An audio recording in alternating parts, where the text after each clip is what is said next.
యాలీతో. నేను డెలివరీ ఇచ్చిన 10 రోజులకి నేను ఇక్కడ విజయవాడలో అడుగుపెట్టాను.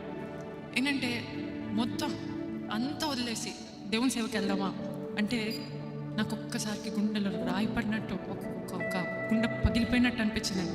ఐఎమ్ ఫ్రాంక్లీ టెల్లింగ్, ఏదో సేవ అని అంటే ఏదో సేవ కోసం సేవ అని అంటాం, కానీ నాకైతే అస్సలండి, నాకు మైకేల్ గారికి సేవ మీద అంత లేదు. మైకేల్ గారు ఎప్పుడు డాడీకి వెన్నెనక ఉండి ఒక స్పైనల్ కార్డ్ లాగా వెనకుండి నేను చేస్తాను, వెనకుండి నేను ఉంటాననే ఉండేవాళ్ళు. నేను కూడా ఐఎమ్ ఫుల్లీ మైకేల్ గారు ఏదంటే అది అన్నట్టు అంతే.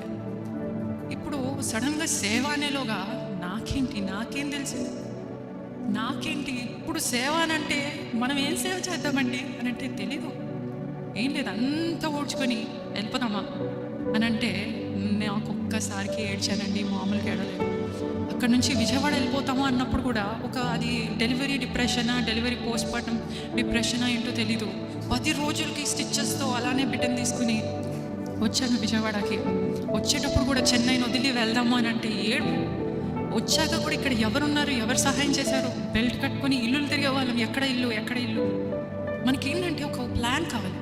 దేవా నువ్వు ఒక మార్గం చూపి, నువ్వు నాకు ఎవ్రీథింగ్ రెడీమేడ్ బ్లూ ప్రింట్ ఇవ్వు, అప్పుడు నేను అడిగేస్తాను.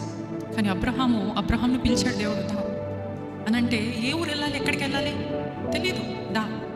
ఇల్లు కూడా చూడలేదండి, వచ్చి ఒక హోటల్లో ఉండి ఇల్లు ఎతికి చంటి పిల్లల్ని 10 రోజుల బిడ్డని ఇప్పటికీ మా ఓనర్స్ చూస్తే అంటుంటారు, ఎలా వచ్చారండి చింటి పిల్ల, ఇంకా అసలు అట్లనే బేబీతో వచ్చారు, ఇప్పుడు చూడు ఎలా అయింది అనేసి యాలీని చూస్తున్నప్పుడల్లా గుర్తు చేస్తూ ఉంటారు.